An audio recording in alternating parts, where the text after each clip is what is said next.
បាទសូមគោរពនឹងជម្រាបសួរទៅដល់ពុកម៉ែបងប្អូនដែលនិយមតាមដានទស្សនានៅ Channel Don Bosco ជាទីមេត្រីសូមជួយចុចប៊ូតុង Subscribe និងចុចសញ្ញាកណ្ដឹងដើម្បីទទួលបាននូវហោរាសាស្ត្រជារៀងរាល់ថ្ងៃ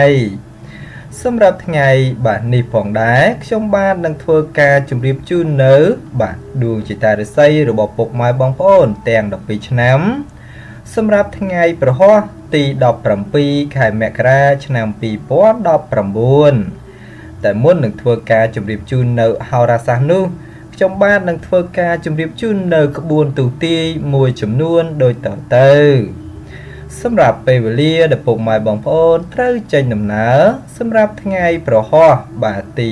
17ខែមករាឆ្នាំ2019នៅវេលាពេលព្រឹកចាប់ពីម៉ោង 6:00 ដល់ម៉ោង 8:24 នាទីគឺជាពេលវេលាគ្រោះថ្នាក់ចំពោះពេលពេញពន្លឺចាប់ពីម៉ោង 8:24 នាទីដល់ម៉ោង 10:48 នាទីគឺជាពេលវេលាធម្មតាចំពោះពេលថ្ងៃត្រង់ចាប់ពីម៉ោង 10:48 នាទីដល់ម៉ោង 1:12 នាទីគឺជាពេលវេលាសេរីចំពោះពេលរសៀលចាប់ពីម៉ោង 1:12 នាទីដល់ម៉ោង 3:36 នាទីគឺជាពេលវេលាទុកសោកចំពោះពេលល្ងាចចាប់ពីម៉ោង 3:36 នាទីដល់ម៉ោង 6:00 គឺជាពេលវេលាលាភសក្ការៈអញ្ចឹងហើយចំពោះពុកម៉ែបងប្អូនបាទដែលចង់បាននៅលាភសក្ការៈសម្រាប់ថ្ងៃប្រហ័សនេះផងដែរកុំភ្លេចធ្វើដំណើរនៅចន្លោះបាទពីម៉ោង 3:36 នាទីដល់ម៉ោង 6:00 បាទនៅពេលល្ងាចនេះគឺជាពេលវេលាល្អបំផុតដើម្បីទទួលបាននៅលាភសក្ការៈអញ្ចឹងចំពោះការជម្រាបជូននៅពេលវេលាដែលពុកម៉ែបងប្អូនត្រូវចេញដំណើរសម្រាប់ថ្ងៃប្រហ័សនេះផងដែរគឺត្រូវបានបញ្ចប់ខ្ញុំបាននឹងធ្វើការជម្រាបជូននៅបាទហោរាសាស្ត្រប្រចាំថ្ងៃសម្រាប់បាទថ្ងៃប្រហ័សនេះដូចតទៅចំពោះបាទពុកម៉ែបងប្អូនដែលកើតនៅក្នុងឆ្នាំជូតពងទេវតាប្រុសធាតុទឹករាសីសម្រាប់ថ្ងៃប្រហ័សនេះផងដែរគឺមានរាសីស្រចុះនៅថ្ងៃនេះលោកអ្នកមិនត្រូវធ្វើអ្វីដែលសំខាន់ពេកឡើយពីព្រោះថាផលមិនល្អតែងតែងាយកើតឡើងផងដែរក្នុងកំឡុងពេលនេះលោកអ្នកត្រូវចេះសន្សំប្រាក់កាសខ្លះទៅប្រសើរអ្នកប្រកបរបររកស៊ីជួញដូរលៀបធំលៀបតូចពុំសូវមានសម្បូរទេព្រោះបើ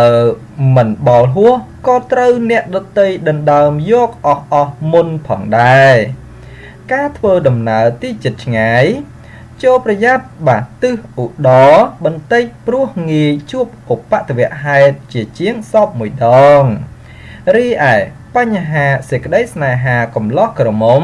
បាទឬក៏ពោះម៉ាយមេម៉ាយក្តីមានការឆាប់ទាំងប្រឆាហើយក៏ឆាប់ទាំងត្រូវរើគ្នាផងដែរអញ្ចឹងនេះគឺជាដួងជាតារាសីរបស់ពុកម៉ែបងប្អូនដែលកើតនៅក្នុងឆ្នាំជូតយើងខ្ញុំនឹងធ្វើការជម្រាបជូននៅដួងជាតារាសីរបស់ពុកម៉ែបងប្អូនដែលកើតឆ្នាំជាបន្តទៅទៀតគឺត្រូវជាមួយនឹងឆ្នាំឆ្លូវរាសីសម្រាប់ថ្ងៃប្រហ័សទី17ខែមករាឆ្នាំ2019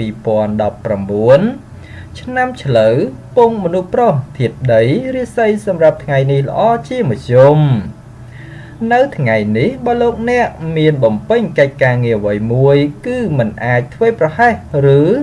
ធ្វើទាំងមិនស្វែងរកភាពរីកចម្រើនបានឡើយបើពុំនោះទេដំណើរជីវិតរបស់លោកអ្នកនឹងជួបផលលំបាកនៅគ្រាខាងមុខណាមួយជាក់ជាពុំខានការរស់នៅក្នុងរង្វង់ក្រុមគ្រួសារមានភាពសុខដុមនិងកំពុងតែស្រស់ស្រាយជាប្រពៃចំពោះការប្រកបរបររកស៊ីជួញដូរការជួញឆ្ងាយឲ្យប្រយ័ត្នបន្តិចព្រោះសម្បូរក្រុមមនុស្សបោកប្រាស់ច្រើនណាស់ឯការជួញទីជិត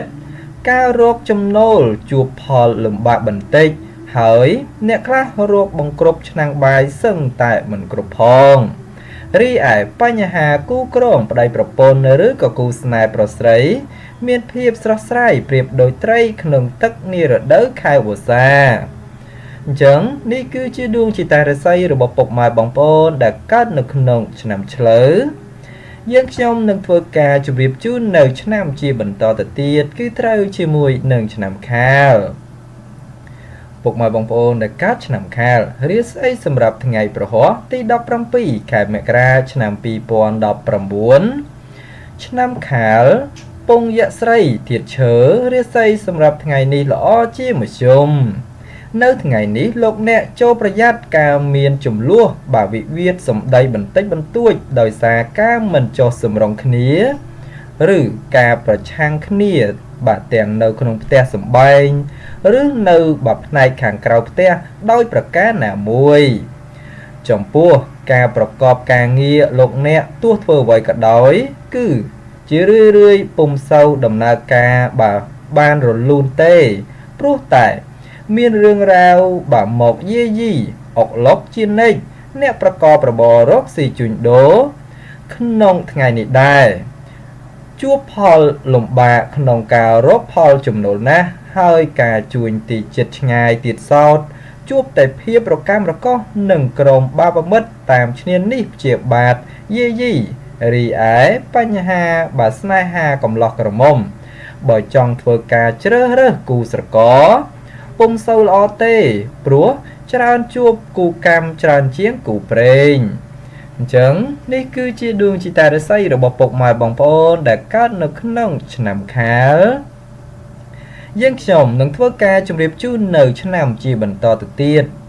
ចំពោះពុកម៉ែបងប្អូនដែលកើតឆ្នាំជាបន្តទៅទៀតនេះគឺត្រូវជាមួយនឹងឆ្នាំថោះសម្រាប់បាទថ្ងៃប្រហ័សទី17ខែមករាឆ្នាំ2019រាសីរបស់ពុកម៉ែបងប្អូនដែលកើតឆ្នាំថោះពងមនុស្សស្រីធាតុឈើគឺមានរាសីខ្ពស់ត្រដែតនៅថ្ងៃនេះដួងជាតារាសីរបស់លោកអ្នកក៏ប្រសើរគួរសមម្ល៉េះហើយបើចង់ផ្ដើមធ្វើអ្វីមួយអាចសម្រុកពេញទីបានហើយព្រោះថាផលល្អ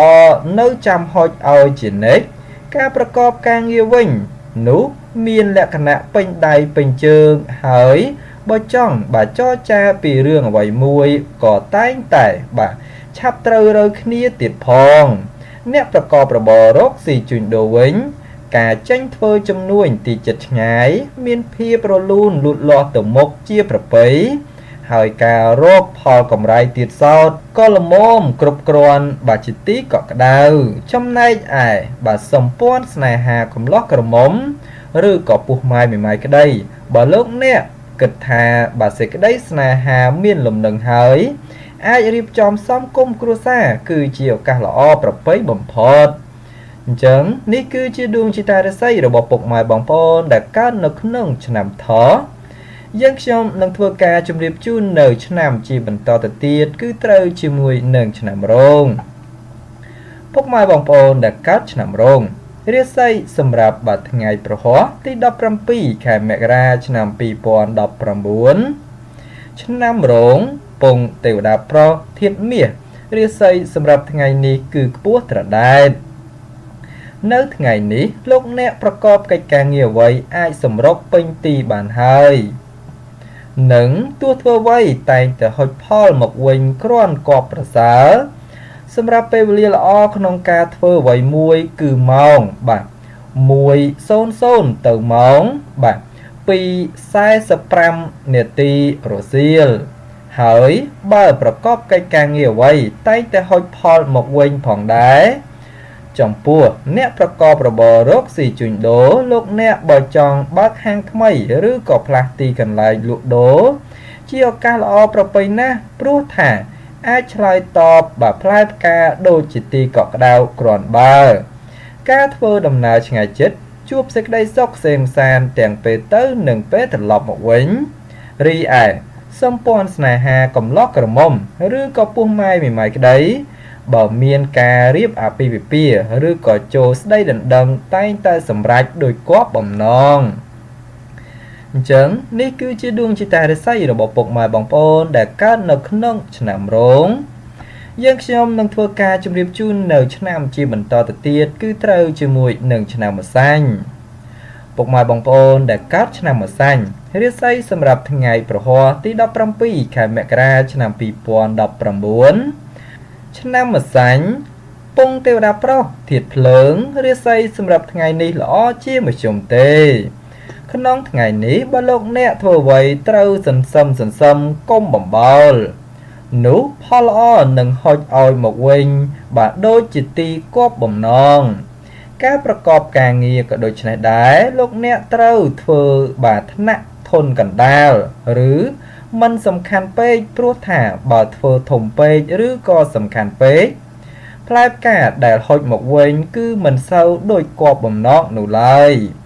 ចំពោះអ្នកប្រកបរបររកស៊ីជួញដូរលោកអ្នកបាទឲ្យប្រយ័ត្នជនខលខូចតាមលួចបន្លំឬក៏បង្ករឿងដោយប្រការណាមួយ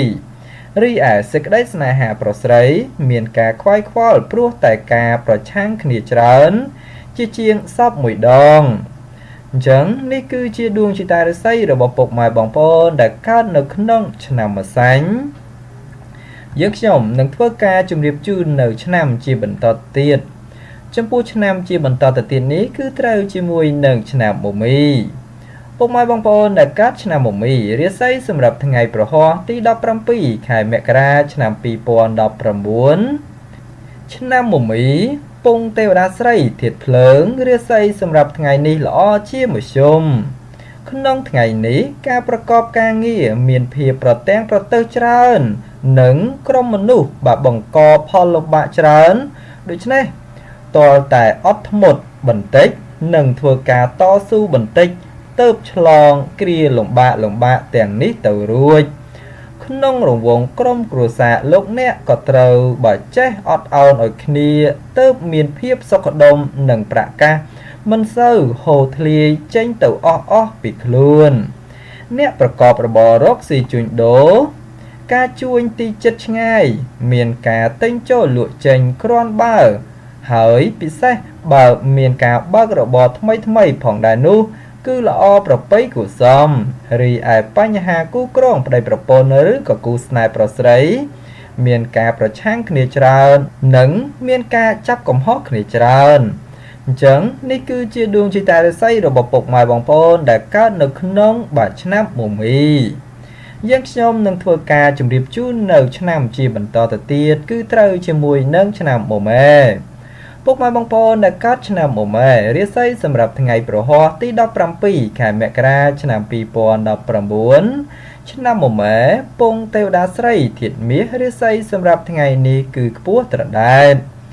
នៅថ្ងៃនេះយាអូនបានងើបឡើងខ្ពស់ដូច្នេះជាឱកាសល្អច្រើនសម្រាប់លោកអ្នកពង្រីកការងារអ្វីមួយពីព្រោះតែផលល្អចូលមកច្រើនជាងផលអាក្រក់ចំពោះអ្នកប្រកបរបរបាទការងាររាជការឬក៏ក្រុមហ៊ុនឯកជនក្តីបើទោះបីកិច្ចការងារមមាញឹកយ៉ាងណាក៏ដោយក៏មានសំណាងមកវិញដែរគឺធ្វើច្រើនតែងតែហុចផលច្រើនបាទជានិច្ច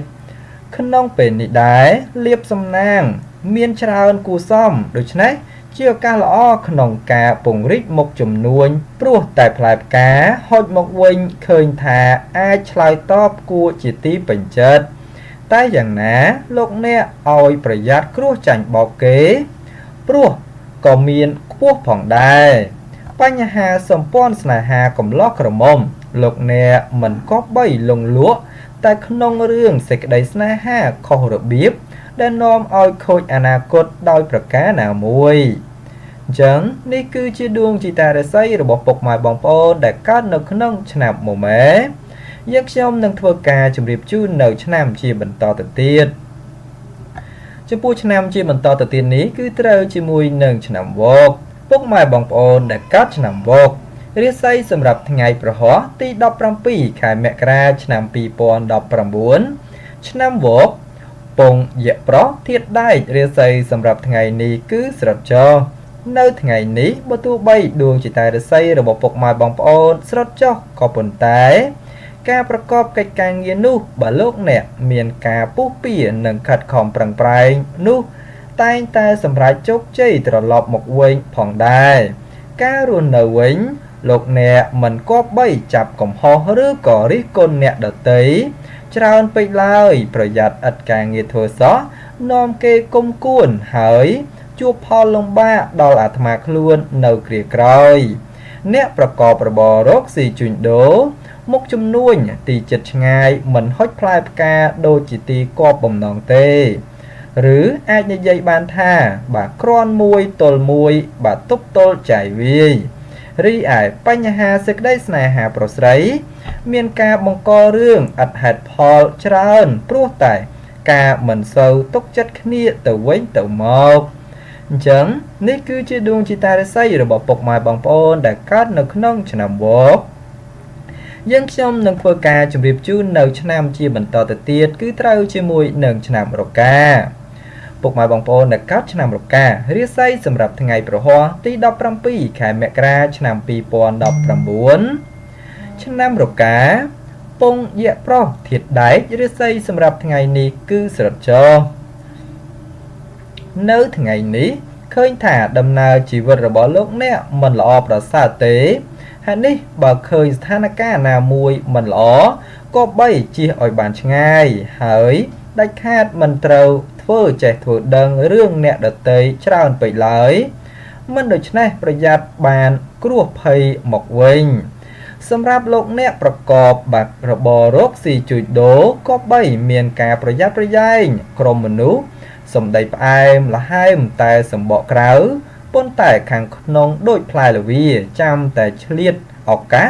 ដណ្ដើមផលប្រយោជន៍អ្វីមួយការធ្វើដំណើរទីជិតឆ្ងាយជួបភាពសុខដុមដូចសពមួយដងរីឯសម្ព័ន្ធស្នេហាកំឡោះក្រមុំវិញហាក់ដូចជាធ្លាក់ដល់ទៀបចុះហើយមានការប្រឆាំងគ្នាច្រើនថែមទៀតផងអញ្ចឹងនេះគឺជាដួងចិត្តរាសីរបស់ពុកម៉ែបងប្អូនដែលកើតនៅក្នុងឆ្នាំរកាយើងខ្ញុំនឹងធ្វើការជម្រាបជូននៅឆ្នាំជាបន្តទៅទៀតគឺត្រូវជាមួយនឹងឆ្នាំចពុកម៉ែបងប្អូនដែលកើតឆ្នាំចរាសីសម្រាប់ថ្ងៃប្រហ័សទី17ខែមករាឆ្នាំ2019ឆ្នាំចពងយៈស្រីធាតុដីរាសីសម្រាប់ថ្ងៃនេះគឺស្រិតចនៅថ្ងៃនេះបើលោកអ្នកធ្វើអ្វីមិនអាចបាទមើលរំលងពីបញ្ហាសុវត្ថិភាពបានទេពិសេសងាយកើតរឿងរ៉ាវបាទចំបាញ់ចិត្តណាស់ចំណែកអ្នកប្រកបរបររកស៊ីជួញដូរវិញធ្វើអ្វីមិនអាចលុបលន់បានដែរត្រូវចេះធ្វើដោយក្តីសន្សំហើយគិតផលប្រយោជន៍អ្នកដទៃខ្លះទៅការប្រកបជំនួញគ្មានរឿងរ៉ាវបាទប្រទាំងប្រទើកើតមានឡើងរីឯបញ្ហាសេចក្តីស្នេហាប្រុសស្រីបើចង់ជ្រើសរើសគូស្រករត្រូវចេះពិនិត្យពិច័យបន្តិចទៅមិនមានបាកម្មក្រាស់នៅគ្រាខាងមុខអញ្ចឹងនេះគឺជាដួងចិត្តរាសីរបស់ពុកម៉ែបងប្អូនដែលកើតនៅក្នុងឆ្នាំចយើងខ្ញុំនឹងធ្វើការជម្រាបជូននៅបាទដួងចិត្តរាសីរបស់ពុកម៉ែបងប្អូនដែលកើតឆ្នាំបន្ទាប់ទៀតចំពោះឆ្នាំបន្ទាប់ទៀតនេះគឺត្រូវជាមួយនឹងឆ្នាំកុលរាសីសម្រាប់ថ្ងៃប្រហ័សទី17ខែមករាឆ្នាំ2019ឆ្នាំកុលពងមនុស្សស្រីធាតុទឹករាសីសម្រាប់ថ្ងៃនេះគឺខ្ពស់ត្រដែតនៅថ្ងៃនេះដោយសារតែយីអ៊ុនឡើងខ្ពស់ដូច្នេះផ្ដល់ផលល្អសម្រាប់លោកអ្នកបំពេញការងារផ្នែកប្រកាសឬការងារបាក់កិច្ចសន្យាអ្វីមួយផងដែរការរស់នៅមានភាពសុខដុមនិងកំពុងតែស្រស់ស្រួលគ្នាប្រសើរគួរសមចំពោះអ្នកប្រកបរបររកស៊ីជួញដូរទោះចង់ចេញធ្វើចំនួនទីចិត្តឆ្ងាយគឺផលកម្រៃតែងហុចមកវិញគួរសមផងដែរប៉ុន្តែយ៉ាងណាប្រកាសកាន់នៅដៃមិនសូវជាប់ទេតែងតែហូរធ្លាយចេញទៅវិញអស់ពុំសូវឃើញសេះសល់អ្វីឡើយការធ្វើដំណើរទីចិត្តឆ្ងាយជួបសេចក្តីសុខសេនសានទាំងពេលទៅនិងពេលត្រឡប់មកវិញរីឯបញ្ហាសេចក្តីស្នេហាកំឡោះក្រមុំបើចង់ធ្វើការជ្រើសរើសគូស្រករតែងតែជួបនៅគូព្រេងពិតដូចសេចក្តីប្រាថ្នាអញ្ចឹងនេះគឺជាដួងចិត្តរាសីរបស់ពុកម៉ែបងប្អូនដែលកើតនៅក្នុងឆ្នាំកុលចំពោះការជម្រាបជូននៅហោរាសាស្ត្រប្រចាំថ្ងៃត្រូវនឹងថ្ងៃប្រហ័សទី17ខែមករាឆ្នាំ